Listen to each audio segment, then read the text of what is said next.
Last-Minute NCLEX Crash Review. My name is Mark Johnson. I am ICU nurse and NCLEX instructor. This session is designed to reinforce the most high-yield concepts that are frequently tested on the NCLEX. Let me be very clear. This exam is not just about memorization. It is about proving that you can think critically and act as a safe nurse. Every question is designed to assess whether you can prioritize patient care, make sound clinical decisions, and above all, protect patient safety. So instead of focusing on cramming endless facts, I want you to shift your mindset towards strategic thinking and prioritization. Today, we're going to break down some of the most frequently tested areas. We'll cover prioritization and delegation, safety and infection control, pharmacology, medication calculations, and then the rest of the lecture will focus on the high-yield topics like restraints and crutches, lab values and ABGs, maternity and newborn care, high-yield medical surgical conditions, and mental health nursing strategies. By the end of this session, you'll feel much more confident in tackling NCLEX-style questions. So first, how do we tackle NCLEX? The NCLEX has patterns, and if you know how to spot them, you are already ahead of the game. NCLEX is not about memorization, it's about safe nursing. Okay, let me start the lecture with the 3 big tips for the NCLEX exam questions. First, eliminate extreme answers. If you see words like never, always, only, they are usually wrong. Second, for SATA questions, treat each answer as true or false. Do not overthink it. Third, trust your gut. Your first instinct is usually right. If you find yourself overanalyzing, stop. Go with your gut. So stop stressing about cramming every tiny fact. Instead, think like a nurse. Prioritize safety. Use critical thinking. All right, let's get started with one of the most heavily tested topics, prioritization and delegation. NCLEX loves prioritization and delegation questions. When prioritizing patient care, remember the ABCs first. A is for airway. If they cannot breathe, nothing else matters. B is for breathing. Hypoxia, fix it as soon as possible. C is for circulation. Poor circulation leads to organ failure, which is bad. For example, a patient with stridor, airway obstruction, versus a patient with a high fever. Stridor takes priority. An A patient with an oxygen saturation of 82% versus a patient with a wound infection. Go with the oxygen saturation issue first. Also, don't forget that physical health needs always come before psychosocial needs. If a patient is having a panic attack and another patient is bleeding out, the panic attack can wait. Okay, before we dig in further with more high-yield topics, don't forget to download some free guides on my website so that you don't have to write the notes by hand while listening to the lecture. You will find some free notes and other wonderful resources on our website. Don't forget to subscribe, like, and follow us on other platforms. And without further ado, let's dive deeper into the priority and delegation. Okay, you need to be able to tell which patient to see first and last when you are given multiple scenarios. Unstable patients require immediate attention. Examples include new onset symptoms, such as sudden confusion, chest pain, or difficulty breathing. Acute conditions, such as stroke, myocardial infarction, or sepsis. Post-operative patients within the first 24 hours. Active bleeding, severe abnormal vital signs such as hypotension, bradycardia, or hypoxia. What about stable patients? They can wait. Examples include chronic conditions such as chronic obstructive pulmonary disease, diabetes, hypertension, expected post-operative pain controlled with medications. Discharge-ready patients. So a quick example, a patient with blood pressure of 80/40 and confusion should be seen first over a diabetic patient needing insulin can wait. The next most commonly asked topic is the delegation of work. What are the stuff that RNs must do, and what are the tasks that can be delegated to RPN or LPN or UAPs? Firstly, never delegate what you can evaluate, assess, or teach. We call them EAT. Registered nurses handle initial assessments, post-operative assessments, and new admissions. They teach new medications, procedures, and discharge education. They administer IV push medications and blood transfusions. They handle unstable patients. They develop care plans and nursing diagnoses. On the other hand, licensed practical nurses care for stable patients only. They administer oral, subcutaneous, and intramuscular medications, but no IV push. They reinforce education that the registered nurse has already provided. They perform wound care, dressing changes, and catheter insertions. Unlicensed assistive personnel assist with activities of daily living, such as bathing, feeding, toileting, and ambulation. They measure vital signs, but only for stable patients. They transport stable patients. Okay, example question. Which task can a registered nurse delegate to a UAP? The answer is ambulating a stable post-operative patient. Monitoring a patient after a blood transfusion is incorrect because that requires an RN assessment. Another frequently asked topic is discharge criteria. Who do we discharge first? When hospital beds are full, you need to free up space safely. Discharge as soon as possible patients who have stable chronic conditions, such as a patient with chronic obstructive pulmonary disease who is stable on home oxygen. Patients with expected post-operative recoveries. Do not discharge if the patient is unstable, has new symptoms, has been post-operative for less than 24 hours, or is at high risk of complications. For example, a stable chronic obstructive pulmonary disease patient on home oxygen is safe to discharge, whereas a post-operative patient with a sudden drop in blood pressure should remain hospitalized. NCLEX quick tips to remember. Always prioritize safety. Falls, airway issues, and unstable vital signs must always come first. Do not assume anything. Only consider what is given in the question. If unsure between two answers, choose the safer option. The ABCs in Maslow's hierarchy take priority over everything else. Unstable patients must be seen by a registered nurse. Stable patients can be delegated to an LPN or UAP. All right, class, now let's talk about safety and infection control, a topic that NCLEX loves to test you on. Let's start with how to put on PPE. Remember, there's a very easy mnemonic for this. Google's make gowns great. First, you always put on the gown because you need that full body protection. Then you put on the mask or N95 respirator if required, making sure to seal check before entering the room. Next, you put on goggles or a face shield to protect your eyes. Finally, you put on gloves, always last, ensuring they cover the wrist of the gown. You should always wash your hands first before donning PPE, and if you're using an N95, you must do a seal check before entering the room.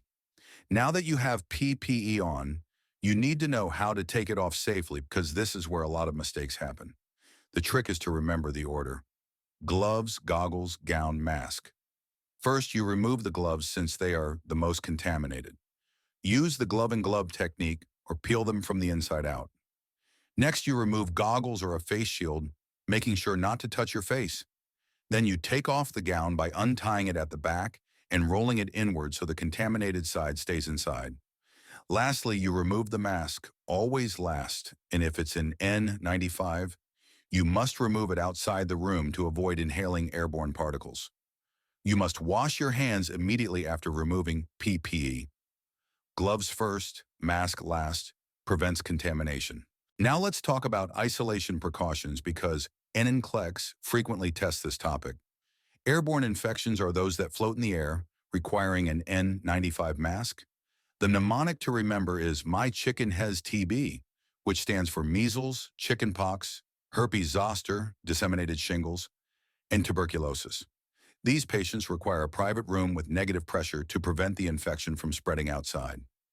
An N95 respirator is mandatory for anyone entering the room, and if the patient has to leave the room, they must wear a surgical mask.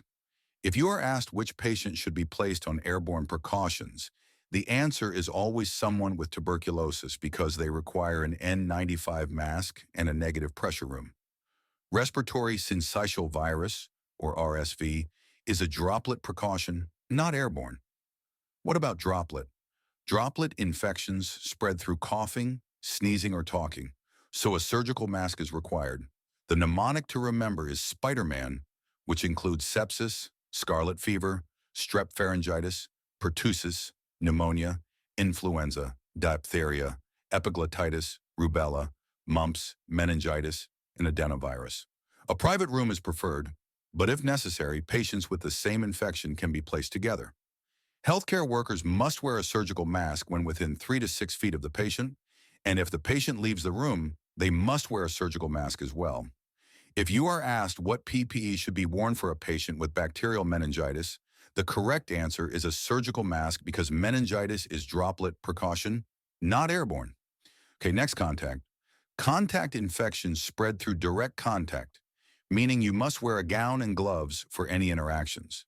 The mnemonic to remember is MRSWEE, which includes multi-drug-resistant organisms like MRSA and VRE, respiratory infections like RSV, skin infections like scabies and impetigo, wound infections, enteric infections like Clostridium difficile, and eye infections like conjunctivitis. These patients should be in a private room, or they can be cohorted with another patient who has the same infection. You must always wear a gown and gloves when interacting with the patient. And in the case of Clostridium difficile, you must wash your hands with soap and water because alcohol-based hand sanitizers do not kill spores. If you are asked which patient should be placed on contact precautions, the correct answer is someone with MRSA because they require both a gown and gloves. However, if the patient has measles, they should be on airborne precautions and need an N95 mask. Okay, some NCLEX tips for you. You must remember that tuberculosis, measles, and varicella are always airborne, requiring an N95 mask in a negative pressure room. Influenza and meningitis require droplet precautions, meaning you need a surgical mask and must stay at least 3 to 6 feet away from the patient. MRSA, Clostridium difficile, and RSV require contact precautions, meaning you must wear a gown and gloves. If a patient has Clostridium difficile, you must wash your hands with soap and water because alcohol-based hand sanitizers will not kill the spores. Lastly, always remember that when doffing PPE, gloves come off first and the mask comes off last to prevent contamination. Now we are going to focus on high-yield, must-know drug toxicity levels, major side effects, black box warnings, and, of course, antidotes. First up, let's talk about toxic drug levels. Some medications have a narrow therapeutic range, meaning that just a little bit too much can push the patient into dangerous territory. This is why monitoring levels is so important. Let's go over the big ones you need to know. Digoxin, used for heart failure and arrhythmias. Normal range, 0.5 to 2.0. Over 2.0 and we start seeing toxicity. Classic signs, nausea, vomiting, and, this is the kicker, vision changes like difficulty reading or seeing yellow-green halos. If your patient says everything looks like Van Gogh's Starry Night, you know what's up. Lithium, used for bipolar disorder. Normal range, 0.6 to 1.2. Once it hits 1.5 or higher, we're in toxic territory. What does that look like? Extreme thirst, excessive urination, nausea, vomiting, and diarrhea. Basically, your patient is drying out. Phenytoin, an anti-seizure medication. Normal range, 10 to 20. Go above 20, and you get ataxia, which means the patient looks like they're drunk. Unsteady gait, hand tremors, slurred speech. If they're stumbling and mumbling, that phenytoin level needs checking. Theophylline, a bronchodilator. Normal range, 10 to 20. Over 20, and we're worried about seizures. Not fun. Acetaminophen, that go-to pain reliever. Normal range, 10 to 30 micrograms per milliliter. But at 150 to 200 micrograms per milliliter, we're looking at serious liver damage. Remember, ALT and AST are your best friends when monitoring for liver failure.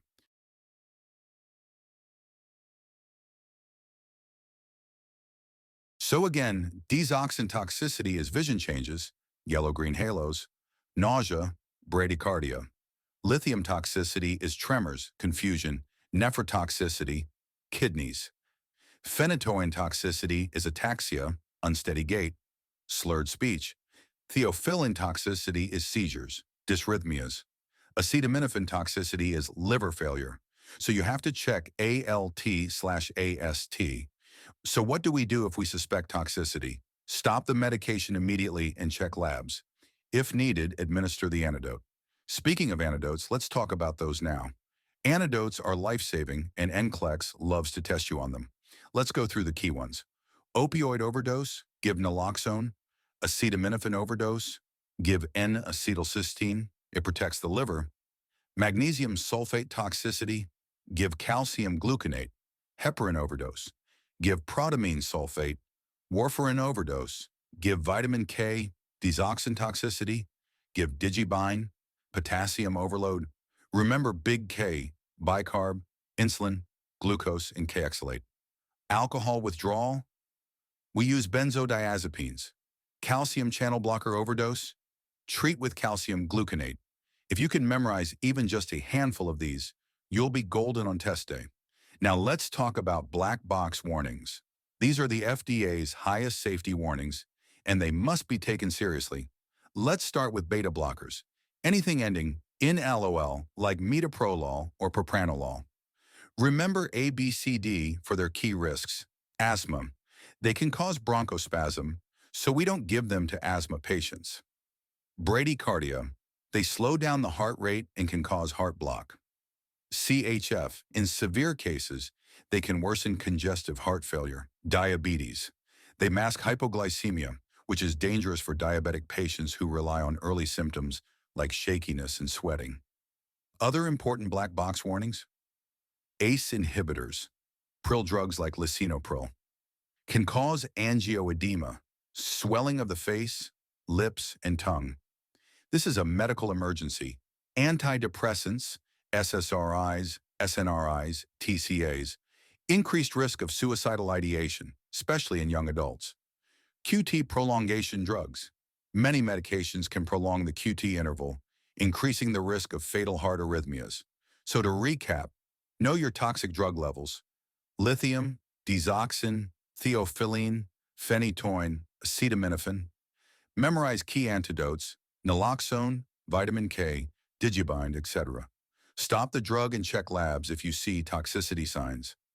Understand black box warnings like beta blockers, ACE inhibitors, antidepressants, and QT prolonging drugs are big ones. All right, class, let's get into medication calculations. I promise, this is going to be fun. Well, as fun as math can be.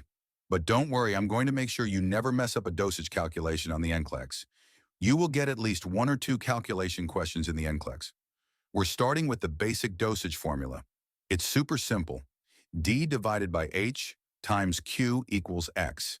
Remember, D divided by H times Q equals X. D stands for desired dose. That's what's ordered. H is what you have on hand. Q is the quantity, the form of the drug, whether it's 1 tablet, 5 milliliters, or whatever unit you're working with. And X is the amount you need to give. Got it? Perfect. Let's do an example. Your order says to give 50 milligrams of a drug, but what you have available is 25 milligram tablets. So we plug it into our formula, 50 divided by 25 times 1 tablet. That gives us 2 tablets. Easy, right? One more example. The order is 600 milligrams of amoxicillin, and what we have available is 200 milligrams per 5 milliliters. Plug it in, 600 divided by 200 times 5 milliliters. That means we need to give 15 milliliters. Boom! That's how you do it. Now let's talk IV flow rates. This is where things get a little more fun because we're dealing with pumps and gravity. First, let's go over the formula for milliliters per hour. Total volume divided by time in hours equals your rate. Simple, right? Here's an example.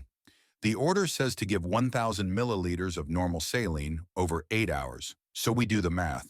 1,000 divided by 8. That gives us 125 milliliters per hour. That's what you'll set your IV pump to. Quick NCLEX tip. Always round to whole numbers for IV pumps. No decimals allowed.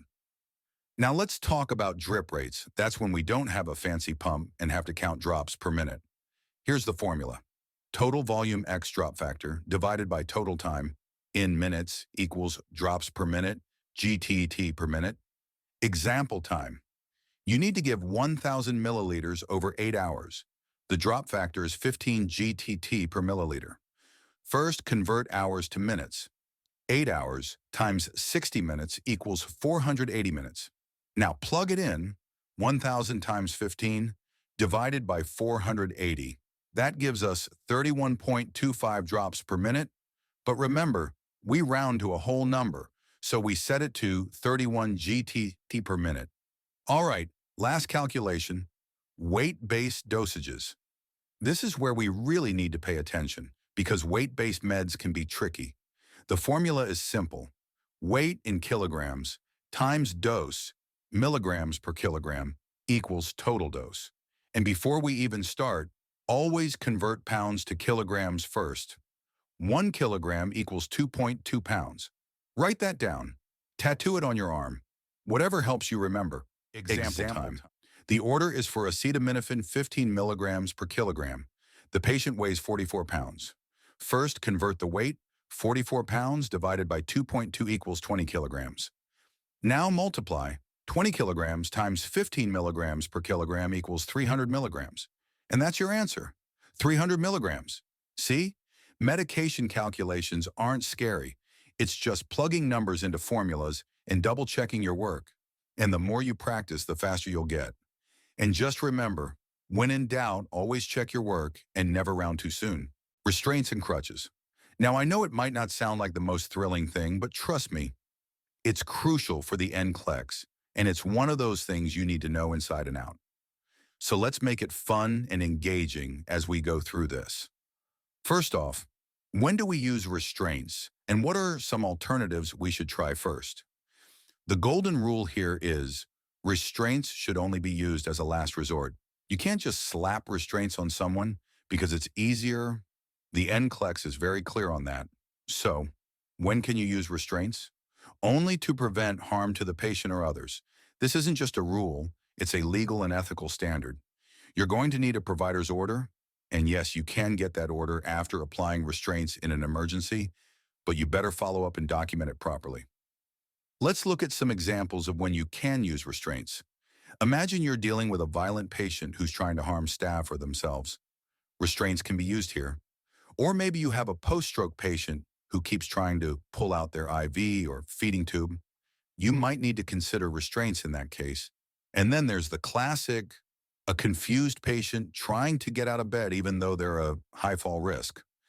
But, and this is a big but, there are times when you should not use restraints. You never use them for patient convenience. Just because they're agitated or annoying doesn't mean you get to take the easy way out. And for dementia patients who are wandering around, you've got to try alternatives first. Let's talk about those alternatives. So what should you try before jumping to restraints? First, reorient the patient. Explain what's happening. Sometimes a simple explanation can calm them down. You can move the patient closer to the nurse's station. That way, you're keeping a closer eye on them. Bed alarms are a fantastic option. They alert you if they're trying to get up. If the patient's family's around, encourage them to sit with the patient. Sometimes a familiar face can make all the difference. And distractions, gold. Turn on the TV, play some music, have a conversation. It can help keep them settled. Finally, use low beds and mats to reduce the fall risk if they do get out of bed. Here's a quick NCLEX tip.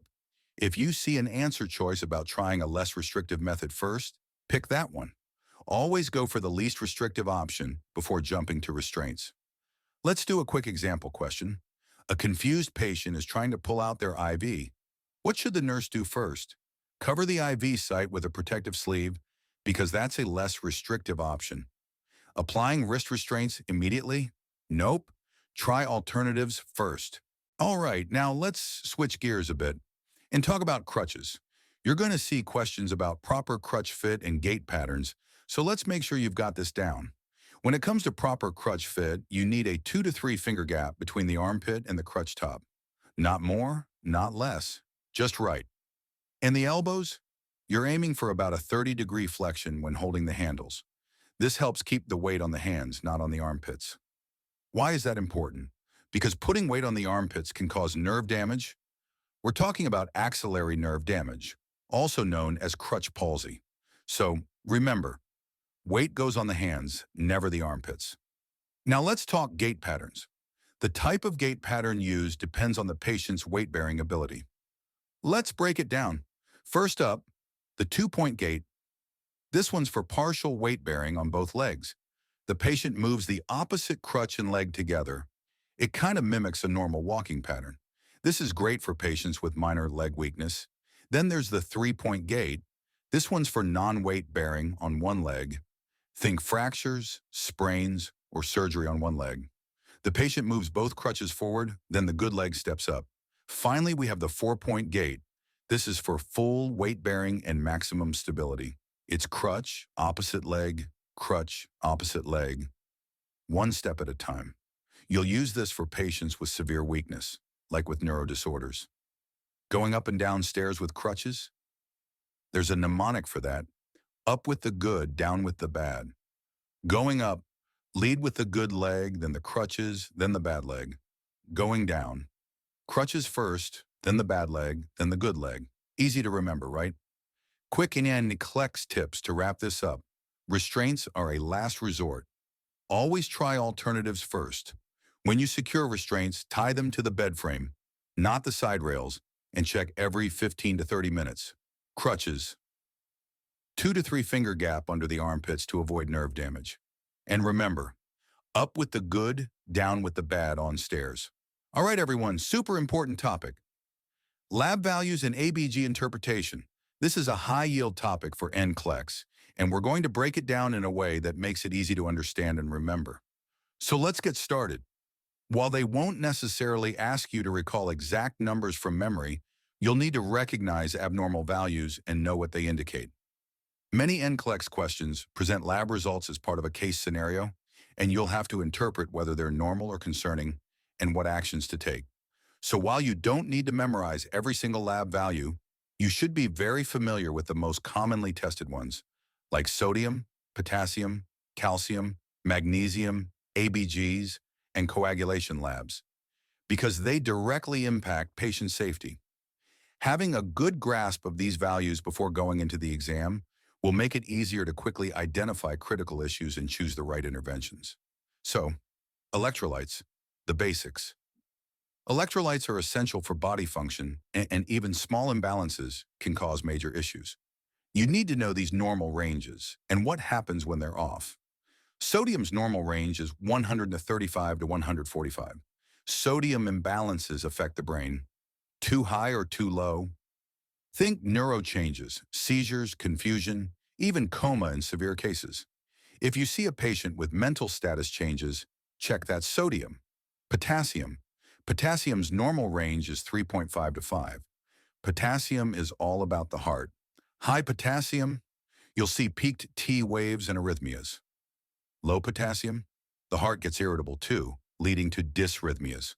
Watch those levels closely. Normal range of calcium is 8.5 to 10.5. Calcium affects muscle function. Low calcium? Think tetany, muscle spasms. Chvostek's sign, like face twitch when tapped, and Trousseau's sign, like carpal spasm with a BP cuff. High calcium, muscle weakness, and decreased reflexes. Magnesium's normal range is 1.5 to 2.5. Magnesium controls reflexes. Low magnesium? Hyperactive reflexes. High magnesium? Depressed reflexes. It also plays a big role in cardiac function, so keep an eye on that for arrhythmias. Phosphorus's range is 2.5 to 4.5. Phosphorus is linked to calcium. When one goes up, the other goes down. High phosphorus, kidney issues. Low phosphorus, bone issues. Easy to remember. Chloride's normal range is 95 to 105. Chloride helps with acid-base balance. If it's off, your patient might be dealing with metabolic or respiratory imbalances. For the NCLEX tip, electrolytes. Electrolyte imbalances cause specific symptoms, so focus on what body system is affected. Sodium affects brain, potassium affects heart, calcium and magnesium affects muscles. Phosphorus affects bones and kidneys. Now let's dive into arterial blood gases, ABGs.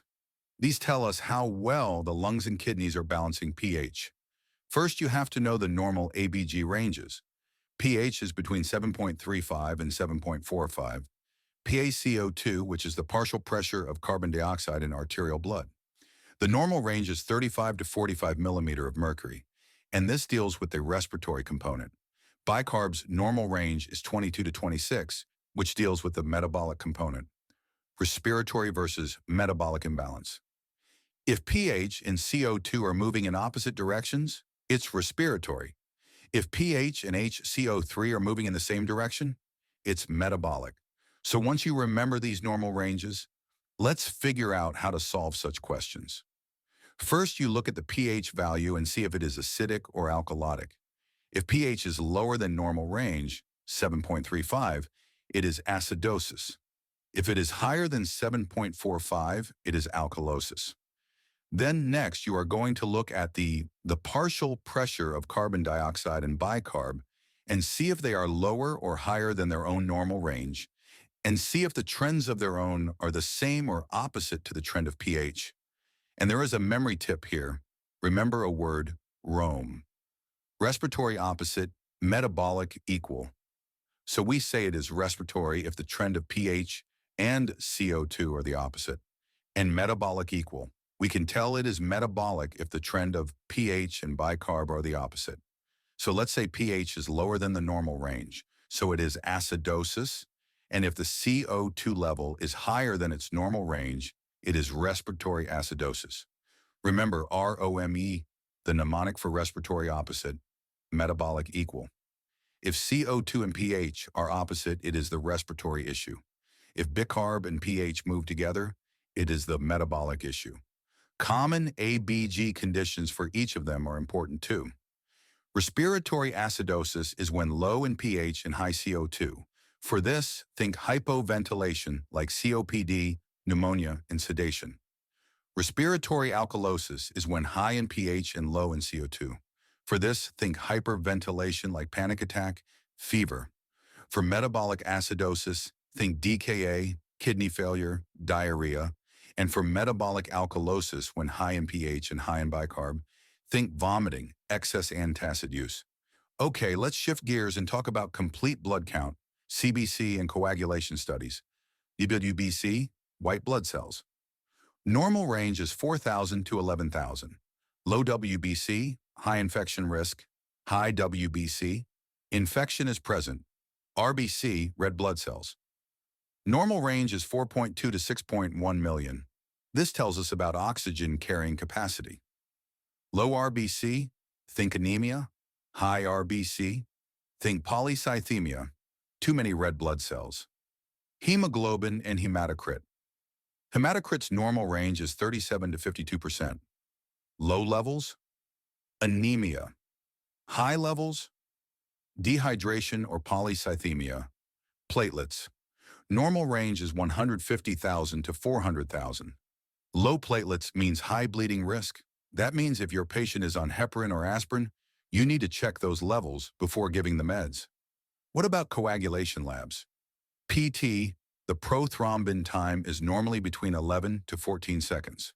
If you are on anticoagulants, 1.5 to 2 times normal. We check the INR if you are on warfarin. Normal range INR is 0.8 to 1.2, but if you are on warfarin, the therapeutic range is 2 to 3. APT is measured for heparin. The normal range is 30 to 40 seconds. Therapeutic range when you are on heparin is 60 to 80 seconds. NCLEX tip for the coagulation labs. If platelets are low, bleeding risk is high. So hold heparin or aspirin. If INR is too high, warfarin needs to be adjusted. Always monitor these levels closely. Let's now dive deep into fetal heart rate, patterns, stages of labor, postpartum care, and, of course, those high-yield NCLEX tips you need to pass. Let's start with fetal heart rate patterns. You might have heard of veal chop. This is how we match decelerations with their causes. First up, variable decelerations. These are caused by cord compression. The baby's umbilical cord is getting squeezed, so what do? Move the mom. Reposition her, left side, right side, hands and knees, whatever gets that cord free. Easy fix. Early decelerations? Totally normal. This happens because of head compression as the baby moves down. No need to panic, just means labor is progressing. Give mom a high five because she's doing great. Accelerations? That's a sign of good oxygenation. No intervention needed. In fact, we love accelerations. If you see them, smile and move on. Now the one we don't want, late decelerations.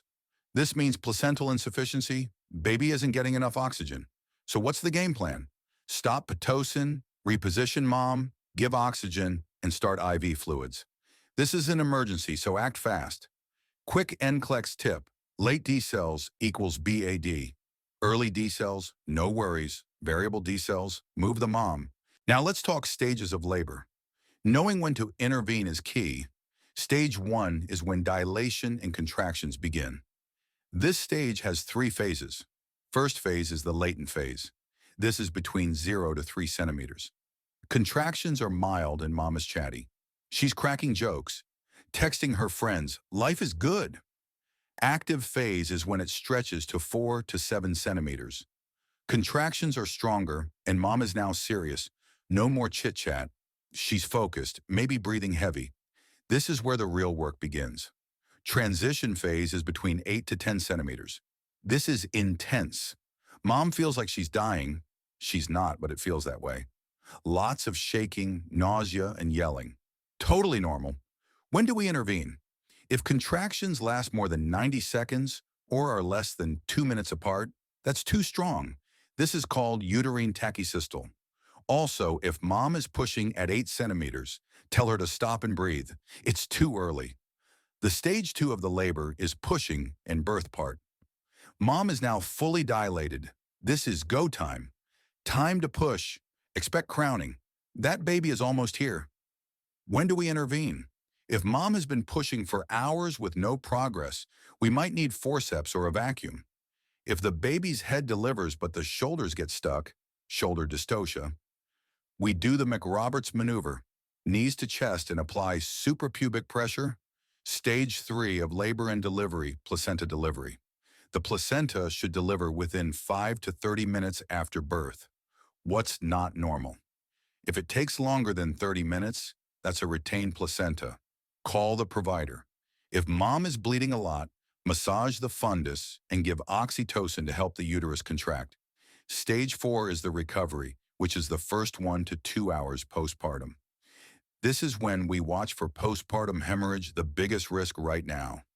We check vitals, fundal height, and lochia every 15 minutes. If the fundus is boggy, soft, not firm, massage it ASAP. If bleeding is excessive, soaking more than 1 pad per hour, that's bad, intervene now. Postpartum hemorrhage and fundal assessment. What's considered postpartum hemorrhage? For vaginal birth, when there is more than 500 milliliters blood loss. For C-section, when there is more than 1,000 milliliters blood loss. Priority actions for postpartum hemorrhage are important. Massage the fundus first and check for bladder distension. A full bladder pushes the fundus to the right. Give oxytocin, pitocin, and if needed, methergine or hemabate. Watch for hypovolemic shock, like low blood pressure, high heart rate, pale, weak. Then who's at high risk for PPH? With prolonged labor, twins, triplets, big baby, more than 8.8 pounds. Uterine atony, like boggy uterus, nash, bad. Okay, NCLEX loves fundal assessment as well. After birth, the fundus should be at the umbilicus. Then it moves down 1 centimeter per day. By day 10 to 14, it should be back in the pelvis. You shouldn't be able to feel it. But what if the fundus is above the umbilicus or shifted? That means mom's bladder is full. Have her empty it. Now let's talk about some high-yield med-surg topics, heart failure. Now heart failure comes in 2 flavors, left-sided and right-sided. And the best way to remember them? Think of L for lungs and R for the rest of the body. Left-sided heart failure means the heart isn't pumping blood forward effectively, so it backs up into the lungs. What does that mean for our patients? Pulmonary congestion. Symptoms include shortness of breath, crackles in the lungs, dyspnea, orthopnea. That's difficulty breathing when lying flat. And the classic frothy pink sputum from pulmonary edema. On the other hand, right-sided heart failure backs up into the body. Instead of lung symptoms, we see systemic congestion. Think swelling everywhere, peripheral edema, jugular vein distension, ascites, and hepatomegaly, which is an enlarged liver. All of this is due to fluid overload. Quick NCLEX tip. First-line medications for heart failure? diuretics to pull off excess fluid, and ACE inhibitors to reduce afterload and help that heart pump more efficiently. Boom! Simple, right? Moving on to another critical NCLEX topic, strokes. And let me tell you, time is brain. Recognizing the signs early can make all the difference. So here's a quick way to remember it. Fast F is for face drooping. Ask the patient to smile. One side might not move. A is for arm weakness. One arm drifts down when they try to lift both. S is for speech difficulty. If they're slurring their words or can't repeat a simple phrase, that's a big red flag. T is for time, because you need to call 911 ASAP. Now let's talk treatment. There are two main types of strokes, ischemic and hemorrhagic. Ischemic strokes, these are the most common, caused by a clot blocking blood flow. If caught early, we can give TPA, a clot-busting medication, but only within 3 to 4.5 hours of symptom onset. And here's the key. You must do a CT scan first to make sure there's no bleeding before giving TPA. Hemorrhagic strokes? No TPA. Instead, we need to focus on stopping the bleeding, which could mean surgery, blood pressure control, and avoiding anything that could thin the blood. So no aspirin, no heparin, no anticoagulants. All right, let's switch gears to diabetes emergencies, DKA and HHS. Two different conditions, but both serious. DKA, or diabetic ketoacidosis, happens in type 1 diabetics and is all about acidosis. Blood sugar is usually 250 to 500 plus, and the key signs?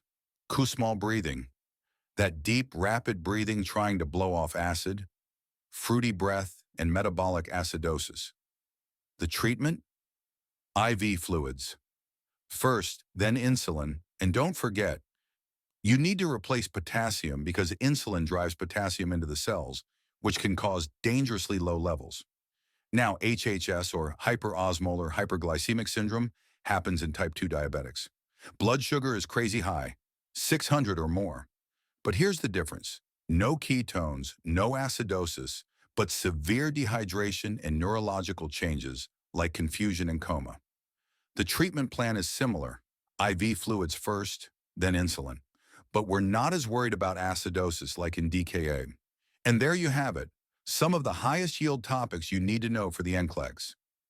Just remember, heart failure, L for lungs, R for rest of the body, stroke, fast, diabetes emergencies. DKA is all about acidosis and ketones. HHS is severe dehydration. Psych is where a lot of students trip up, but after today, you'll know exactly how to approach these questions with confidence. First things first, therapeutic communication.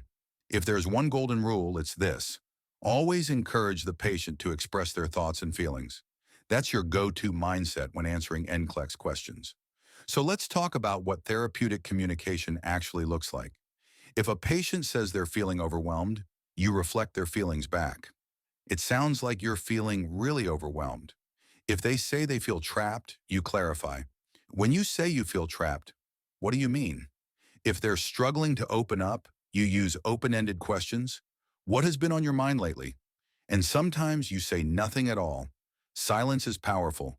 It gives them space to process and share more. Now let's go over what not to do. If you see one of these responses on the NCLEX, do not pick it.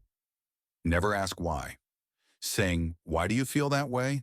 comes across as judgmental. Never give false reassurance. "Don't worry, everything will be fine." That just shuts down the conversation. Never minimize feelings. "You should just try to stay positive." That's dismissive. Never make it about yourself. "I know exactly how you feel." No, you don't. Never block communication. "Let's not talk about that right now." That's a big red flag. All right, now let's talk about schizophrenia and hallucinations. Schizophrenia symptoms come in two categories. Positive symptoms, things added to reality, like hallucinations, delusions, and disorganized speech. Negative symptoms, things that are missing, like a flat affect, social withdrawal, and lack of motivation. Now, hallucinations are sensory, seeing or hearing things that aren't there. Delusions, on the other hand, are fixed false beliefs, like, "I'm the President of the United States," and paranoia. That's when someone is suspicious of others, like the nurses are trying to poison me. So how do you respond when a patient is hallucinating? First, acknowledge their feelings while staying in reality. Say something like, I understand that you hear voices, but I don't hear them. Redirect their attention to something real. Let's focus on what's happening here in the room. Ensure safety. If they're hearing voices, ask, are the voices telling you to hurt yourself or others? And what do you never do? Never argue, saying, that's not real, stop talking about it. Just shuts them down. Never validate the hallucination. Saying, I hear the voices too, is a big no. Never encourage fixation. Saying, tell me more about the voices, just keeps them focused on the hallucination instead of reality. All right, next, delusions and paranoia. If a patient believes something that isn't true, acknowledge their feelings without arguing. Say, I understand that's how you feel, but let's focus on what's happening right now. Encourage reality-based thinking. Maintain a calm, structured environment. Routine equals safety. What do you not do with delusions? Never say, that's not true. That just makes them more defensive. Never ask why they believe something. It feels confrontational. Now, before we wrap up, let's go over some quick NCLEX test-taking tips. Safety first. Always prioritize patient safety before anything else. Follow ABCs, airway, breathing, circulation, unless safety is a concern. For select all that apply SATA questions, treat each option as true or false. Don't second-guess yourself. Be wary of 100% words like never, always, only. They're usually wrong. And finally, your mindset matters. Stay calm, trust your preparation, and avoid last-minute cramming. A good night's sleep will do more for you than an extra 2 hours of studying. You got this. The NCLEX isn't about being perfect. It's about being safe. So go in with confidence, read carefully, and trust yourself. Don't forget to check out our 45 minutes NCLEX Crash Course notes at yournursingspace.com. The same detailed notes used in this lecture to help you follow along and review the content. While you're there, explore all our other free guides and study notes available to support your NCLEX journey.